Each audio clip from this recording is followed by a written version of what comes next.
Siempre adelante. Always looking forward. No turning back. There's no turning back for us. I love to quote Pope Benedict XVI's famous words that introduce his first encyclical on the love of God, Deus Caritas Est. He writes, "In these words, the Christian can express the fundamental decision of his life. Being Christian is not the result of an ethical choice or a lofty idea, but the encounter with an event, a person, which gives life a new horizon in a decisive direction." We talk a lot about the love of God, and it's fundamental. Receiving God's love. It's the first step. All the great spiritual masters will tell you that probably one of the most difficult ones, to accept to be loved by God as you are. Yeah.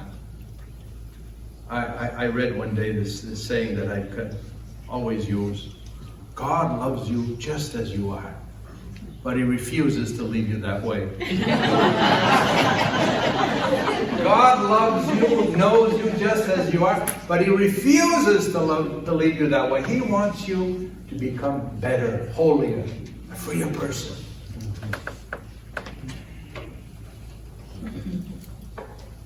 A decisive direction that needs to be chosen, my friends, day after day, year after year, season after season in our life, to stay on course, to remain in the light and not be taken hostage by darkness. To be faithful to live in this decisive direction, Pope Francis not only gives us good advice, but has this invitation that you've probably heard many, many times. It's one of my favorite texts of Pope Francis in Evangelii Gaudium. He says, I invite all Christians, by the way, he's speaking to you and me. I invite all Christians everywhere at this very moment to a renewed personal encounter with Jesus Christ, or at least an openness to letting him encounter them. I ask of you to do this unfailingly each day.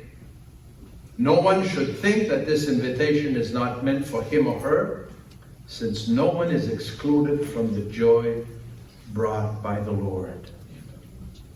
The Lord does not disappoint those who take this risk. Whenever we take a step towards Jesus, we come to realize that he is already there, waiting for us with open arms. End of the quote.